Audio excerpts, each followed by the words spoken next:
В светлом офисе Лидия Харон сидела за своим столом, окруженная бумагами, степенями и фотографиями сыпучих дней. Она пыталась сосредоточиться на работе, но мысли о дочери, Хейзел, постоянно возвращали ее к реальности. Хейзел, ее маленькое сокровище, в данный момент находилась в походе с бабушкой и дедушкой, вдали от их привычного мира. Каждая минута, в которую Лидия не имела о ней известий, добавляла беспокойства и усиливала напряжение. С каждой секундой мрачные мысли угрожали затопить ее разум, заставляя ее сердцебиение учащаться. Лидия приняла решение сделать перерыв, чтобы немного успокоиться и собрать мысли, отстегнув от себя волнение. Она направилась в ванную, планируя принять успокоительное, но ее остановил муж, Ник, когда тот вошел в комнату и открыл дверь. «Ты же обещала не принимать таблетки», – произнес Ник с заботой в голосе, осматривая ее с такой неподдельной тревогой, что Лидия почувствовала прилив вины и самообвинения. Она вздохнула, стараясь справиться с волнением внутри. «Я просто так переживаю за Хейзел. Она уже так долго не была с нами». Ник сразу постарался успокоить ее, удостоверившись, что его родители опытные туристы, и с дочерью все должно быть в порядке, ведь бабушка и дедушка всегда заботились о ней. Они летом много времени проводили на природе, и у Ника был полный оснований для уверенности, что все будет хорошо. Однако слова Ника не могли развеять напряжение в ее душе, и Лидия продолжала чувствовать, что что-то не так, словно темное предчувствие заволокло ее спокойствие. Внезапно тревога Лидии прервала поток мыслей, когда ее телефон зазвонил. Она быстро открыла сообщение от Джун, отправившей селфи Хейзел, которая выглядела счастливой на фоне завораживающего и живописного пейзажа, наполненного зелеными деревьями и синим небом. Каждое мгновение, которое она проводила вдали от дочери, отодвигало ее ближе к отчаянию. Каждый взгляд на лицо дочери приносил прилив радости, но это было сразу прервано тревожными мыслями о странности ситуации. В фотографии был кто-то еще, до этого незнакомый мужчина, часть кадра, чье присутствие казалось неуместным и тревожным. Лидия присмотрелась поближе к изображению и почувствовала, как ее охватывает паника. Ее сердце бросилось в груди, как будто кто-то сжимал ее легкие. Приглядевшись повнимательнее, Лидия буквально чуть не задохнулась. Это был ее бывший муж, Калеб, сосредоточивший внимание на Хейзел, улыбаясь, как будто это было нормально. Смешанные чувства обрушились на нее и затопили ее разум. Страх, гнев, растерянность и много других эмоций, которые перемешивались в одном потоке. Как это могло произойти? Почему он рядом с Хейзел? Полной решимости она сообщила Нику о своих подозрениях и о том, что она только что увидела. С каждым сказанным словом она чувствовала, как нарастает ее внутренняя тревога, и они быстро собрали вещи, уверенные в том, что действовать надо незамедлительно, направляясь в кемпинг Trinity Pines. Волнение Лидии нарастало с каждым километром. Ее мысли о дочери, которой угрожала опасность, словно тревожные волны, накрывали ее с головой. По дороге Лидия пыталась дозвониться до своих родителей, Джун и Чарльза, но каждый раз она наталкивалась на безмолвие и тишину. Все попытки оказались тщетными. Мысли путались у нее в голове. Почему никто не отвечает? И что могло случиться с ними? Когда они, наконец, прибыли на место, первые максимально напряженные взгляды Лидии встретились с безмолвием, повисшим над площадкой. Свершилось. Кемпинг был захвачен полицейскими, которые уже занимались расследованием. Сердце ее колотилось от страха, и внутренняя тревога выросла до угрожающих масштабов. Каждая мысль о Хейзел требовала действий, но, казалось, они прибыли слишком поздно. Лидия и Ник поспешили к Джун и Чарльзу, которые, казалось, знали больше, чем могли сказать. Их лица выражали растерянность и тревогу. Напряжение нарастало, и Лидия, полная страха, внимательно прислушивалась к тому, что рассказывают Джун и Чарльз. Они начали говорить о мужчине по имени Коллинз, который проявлял чрезмерную доброту к детям, но в то же время ее инстинкты указывали на то, что этот человек мог представлять собой угрозу. На утренней смене Коллинз в сопровождении женщины по имени Майя сообщал, как они собираются покинуть кемпинг. Хейзел выглядела расстроенной и уговаривала их остаться на некоторое время, будто что-то внутреннее подсказывало ей, что ее мир меняется. Понимая, что время уходит и события развиваются стремительно, Лидия попыталась сохранить спокойствие, но тревога выворачивала ее наизнанку и заставляла теряться в своих мыслях. Чарльз даже не заметил, как Хейзел усадили в машину, заставив прервать его мгновение недоумения. Оказавшись в ситуации, когда он хотел ее остановить, он потерял равновесие и пал на землю, оставив Лидию в ужасе от неподконтрольной ситуации. Внутренние крики о помощи были безмолвными. Джун быстро позвонила в полицию, но это казалось слишком поздним шагом, ведь похитители уже были в пути, и Лидия почувствовала, как мир перевернулся вверх дном, как будто вся жизнь сжалась в одном мгновении. Она понимала, что должна немедленно действовать. Жизнь ее дочери находилась под угрозой, и с каждой секундой время ускользало от них. Лидия показала детективу Роулинсу фотографию Коллинза, пытаясь вникнуть в происшествие с ним и его компанией. Он внимательно изучил снимок и, похоже, нашел сходство с Калебом, что лишь добавило ей уверенности в ее страхах. Полицейские начали действовать быстро. Они сообщили, что видели фургон, который отправлялся в сторону города. Почти как будто время замедлилось. Лидия ставила в карман напряжение и безвыходность, понимая, что события развиваются стремительно. Они не могут упустить ни одного шанса на спасение Хейзел. Когда Лидия глубоко вздохнула, ее телефон зазвонил вновь, заставив ее сердце сжаться. Это был Калеб.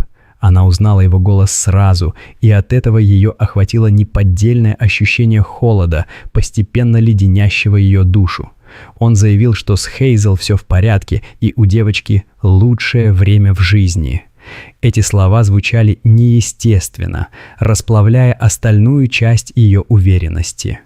Лидии стало плохо от этих слов, и когда он продолжил, сообщая угрозы, раскроет ее секреты, если она не согласится на встречу и не придет одна, в ее сознании сильный удар, словно обрушилась стена. Ощущая, как ее мир снова начинает рушиться, она осознала все последствия своих действий, которые ее настигали и уже не оставляли в покое. Несмотря на нарастающее волнение, Лидия знала, что должна встретиться с Калебом, чтобы выяснить его намерения и попытаться наладить ситуацию, которая уже вышла из-под контроля. Боясь, но чувствуя необходимость действовать, она подготовила заранее обман для Ника, чтобы объяснить, почему уходит, и, собрав последние силы, села в машину, чтобы отправиться навстречу. Волнение смешивалось с решимостью, полными страхами и надеждами. Они перекрывали все прочие чувства. Когда Ник отвез своих родителей в больницу, Лидия осталась одна в нагретом автомобиле, и ничто уже не помогало ей, чтобы ровно дышать. Она погрузилась в свои чувства, застрявшая между отчаянием и страхом, понимая, что ее дочь может быть в огромной опасности. Мысли скакали, а в голове звучали обрывки фраз, которые не давали покоя.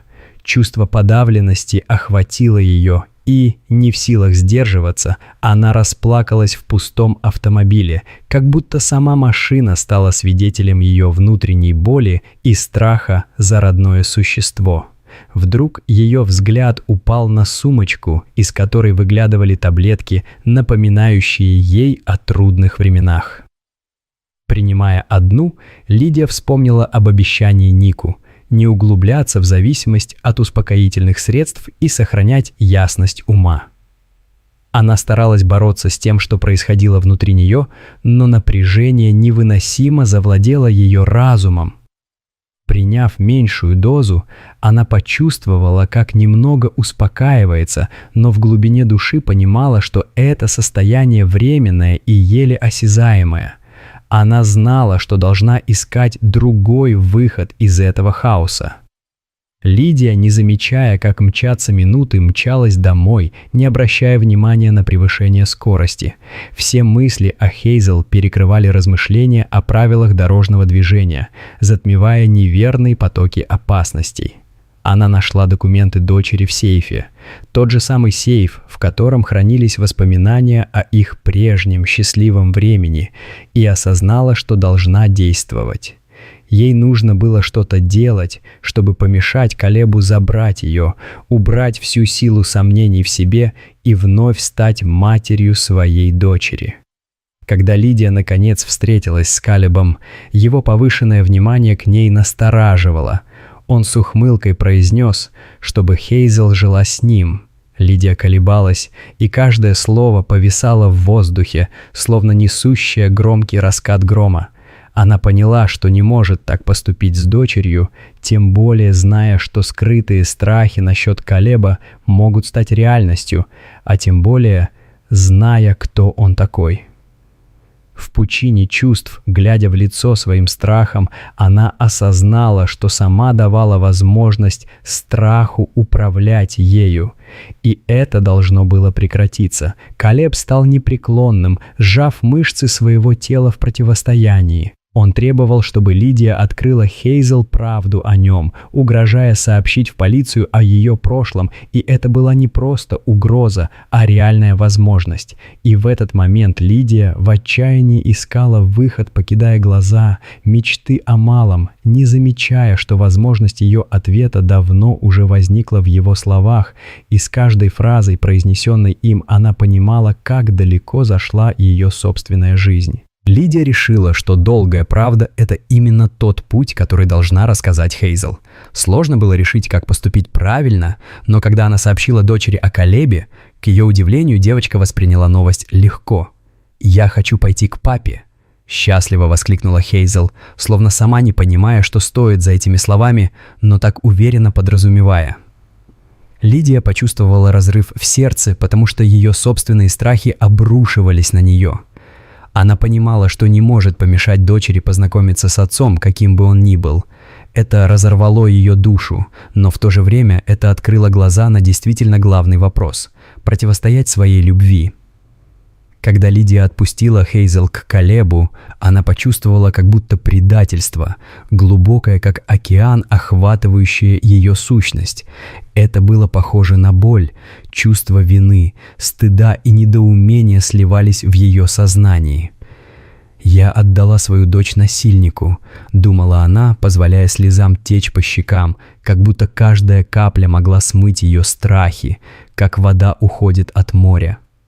Каждая капля была как крик о помощи, отсутствие какого-то основного элемента в ее жизни и теперь потери.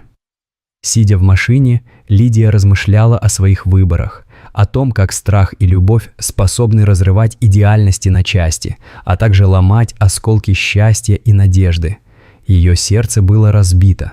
Она чувствовала себя осиротевшей и терзала мысли о том, что сделала, в выборах, которые привели ее в это болото. Но даже в этом разочаровании у нее была искорка надежды. «Я смогу все исправить, изменюсь ради Хейзел», — шептала она себе как мантру, зная, что именно заново собранные осколки смогут наставить ее на путь правды. Лидия снова потянулась к таблеткам, но на этот раз остановилась. Она почувствовала отвращение к себе за желание заглушить боль. Это освобождало, но также и давило, как будто жизненные потребности вносили в ее жизнь хаос. Вспомнив о любви к дочери и о том, что она действительно сильна, Лидия решила, что должна справиться с этим самостоятельно. Именно сейчас она должна была быть сильной ради Хейзел, не теряя своего внутреннего мира. Когда Лидия вернулась к дому Калеба, она увидела его, устанавливающего для Хейзел кукольный домик, который когда-то сам построил. Улыбка на лице его была такой искренней и в то же время открыла старые раны. как нежно его намерение могло ее разорвать, постоянно напоминая о чем-то важном в их жизни, о том, что они водили друг друга за нос.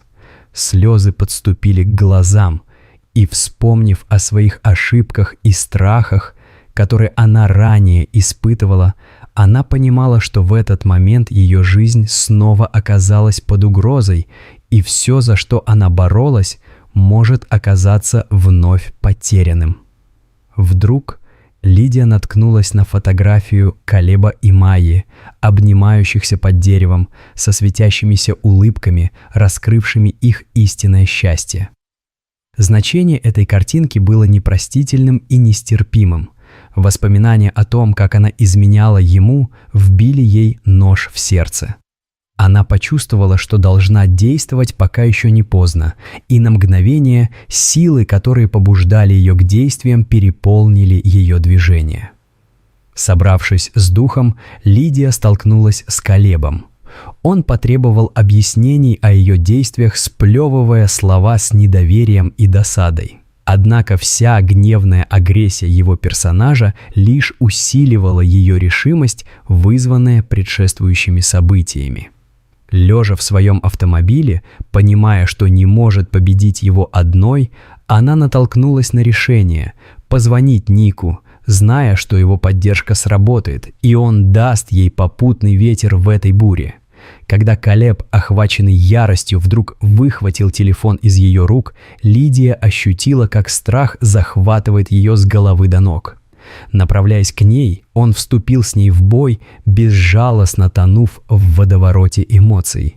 Казалось, что все потеряно, но в этот момент, когда жизнь лишь оказалась в опасности, раздались полицейские сирены, предвещая спасение, которое пришло нечаянно. Когда Лидия пришла в сознание, она обнаружила себя в больнице. Мягкий свет из окна светил с надеждой, а медсестра, заботливо ухаживавшая за ней с вызывающим доверием, успокаивала: «Все будет хорошо, ваша дочь в безопасности». Лидия почувствовала, как ее сердце наполняется надеждой. Она вновь была мамой, способной любить и защищать свою дочь, как никогда. Лидия вскоре узнала, что именно Хейзел позвонила в 911 после того, как Калеб напал на нее, и это открыло ей глаза. Ее сердце переполнилось гордостью за свою смелую дочь, за то, что она приняла решение действовать, когда это было необходимо. Она была невероятно горда своей дочерью и понимала, что они смогут заново начать строить свою жизнь, делая все возможное.